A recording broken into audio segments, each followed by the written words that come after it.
गुरुजी मेरा आपसे प्रश्न था ये कि अभी के समय में लोग जैसे हैं ना उनको जानकारी नहीं है कि किस तरह के पंडित जी लोगों को बुलाना चाहिए।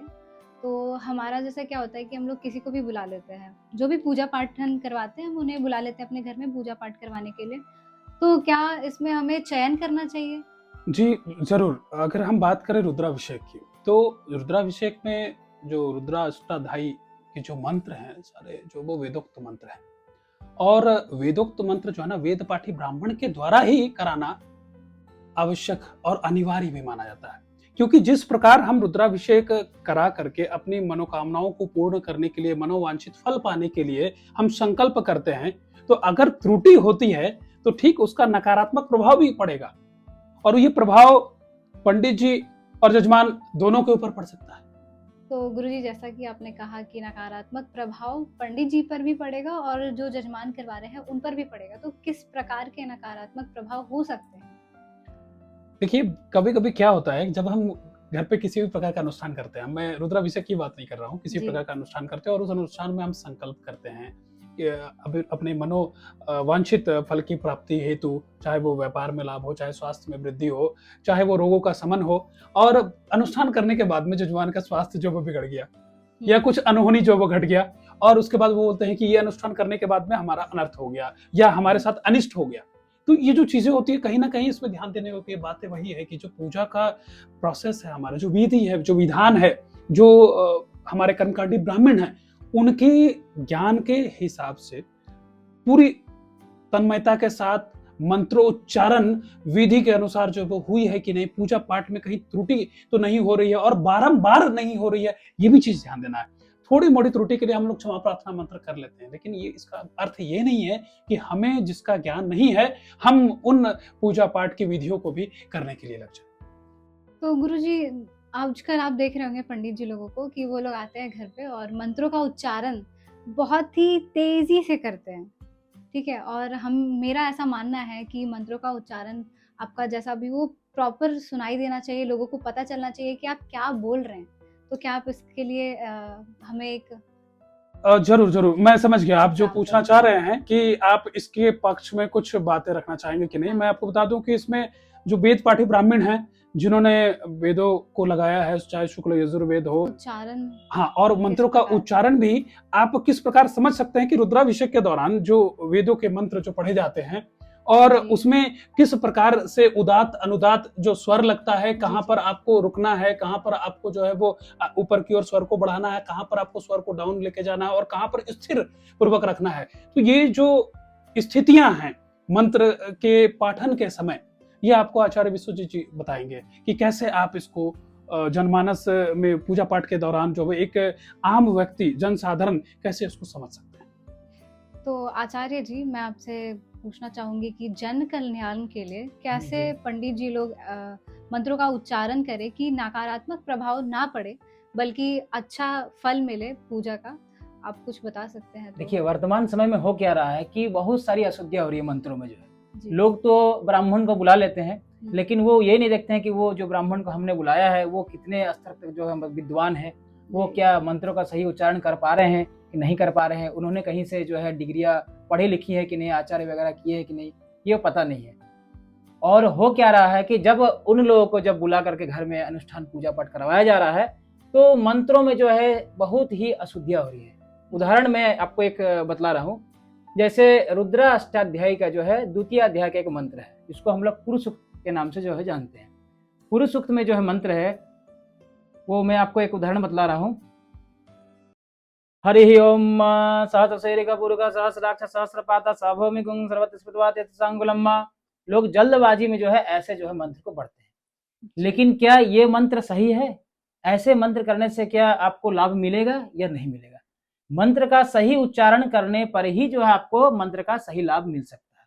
यजमान कितना भी पूजा अनुष्ठान करवा ले, अगर सही अनुरूप सही से अगर पूजा पाठ या इत्यादि अगर नहीं हो, तो उसका जो है कोई भी फल जो है कि नहीं मिलेगा, निष्फल हो जाएगा। तो करना कैसे है हमको मंत्र का उच्चारण, वो मैं आप लोग को जो है बतला रहा हूँ। ओम श्री गणेशाय नमः। हरि ओम सहस्रशीर्षः पुरुषः सहस्राक्षः सहस्रपात सभूमिगुं सर्वतस्पृतवा त्यतिष्ठिद्दशाङ्गुलं बुरुख एवेदगुं सर्वं यद्भूतं यच्च भाव्यम् उतामृतवा शेषानो जदन्नेनातिरोहति। ऐसे मंत्रों का जो है कि उच्चारण करने से यजमान को जो है कि लाभ जो है कि मिलेगा। तो अभी क्या है कि मंत्र जो है कि उच्चारण तो हम लोग कर लेते हैं, लेकिन मंत्र उच्चारण के साथ साथ हमको विधि भी जो है कि जानकारी होना चाहिए कि हम जो अनुष्ठान करा रहे हैं क्या इसकी विधि ये सही रूप से करा पा रहे हैं कि नहीं करा पा रहे हैं। तो ये विधि कौन बतलाएंगे? जब आप सही से ब्राह्मण का चयन करेंगे कि कौन ब्राह्मण जो है कि रुद्र अभिषेक जो है करने के योग्य है, कौन योग्य नहीं है। तो पंडित जी हम लोग को कैसे पता चलेगा, हम लोग कैसे चयन करेंगे कि हमने जिन पंडित जी को चुना है वो सही है और उनका उच्चारण भी सही है और उनके पूजा करवाने के बाद जो हमारी विधि है वो सफलतापूर्वक पूर्ण हुई है और उसका हमें सकारात्मक प्रभाव मिलेगा? देखिए, यहाँ पर मैं बीच में जो वो टोकना चाहूँगा, माफ़ी चाहता जी। हूँ, कि जैसा कि इन्होंने कहा कि प्रॉपर डिग्रीधारी होना चाहिए।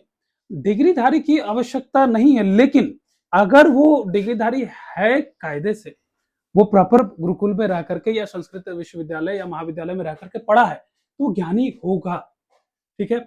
कुछ लोग जो है वो जो अपने घर के जो माता-पिता या दादाजी उनसे जो वो वंशानुगत जो सीखते हैं, जी। लेकिन उसमें भी मैं बताना चाहूँगा ना कि त्रुटियाँ तो रह ही जाती है। पीढ़ी दर क्योंकि पीढ़ी जो उन्हें है वो घटते जाता है थोड़ा-थोड़ा करके ज्ञान। तो उसको बढ़ाने के लिए, मल्टीप्लाई करने के लिए क्या वो वर्तमान ज्ञान को बढ़ा रहे हैं क्या? क्या वो कहीं गए हैं क्या विद्या अध्ययन के लिए?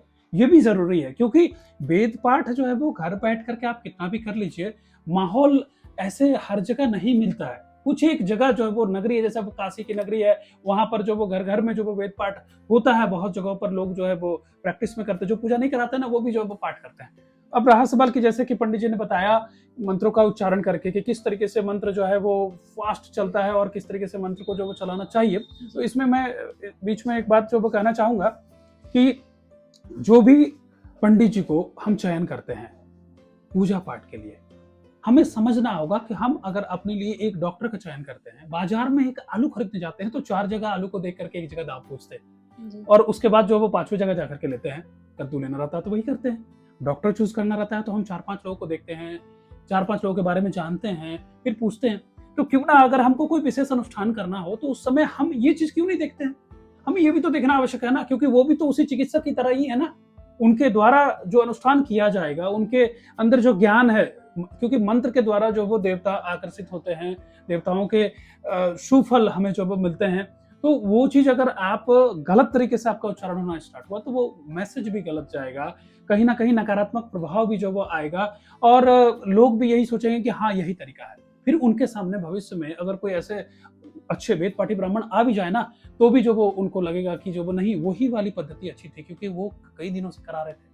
तो यहाँ पर पहले के समय में जैसे अपने घर के पंडित जी रखने के लिए लोग शास्त्री तक का चयन करते थे कि शास्त्री होना चाहिए। शास्त्री मतलब ग्रेजुएशन की संस्कृत में डिग्री वो पढ़ करके आया हुआ है ना। आचार्य अब जो है वो लोग करने लग गए हैं मास्टर, पहले तो शास्त्री ही काफी हुआ करता था। तो ये पंडित जी का चयन करते समय कम से कम ये चीज जो है वो देखे। जब आप बाकी चीजों का चयन करने के लिए जब आप 10-12 चीजों को ऑप्शन में देखते हैं और फिर एक चीज चयन करते हैं, तो फिर इसमें क्यों नहीं चयन करते हैं, हमारा कहना है, क्योंकि तभी तो आपको प्रतिभा पता चलेगी ना। जी। बहुत-बहुत धन्यवाद पंडित जी। आशा करती हूँ कि ये जितनी भी हमारे बीच ज्ञानवर्धक बातें हुई हैं, ये आगे भी हमारे दर्शकों को मिलती रहेंगी आप लोगों के द्वारा।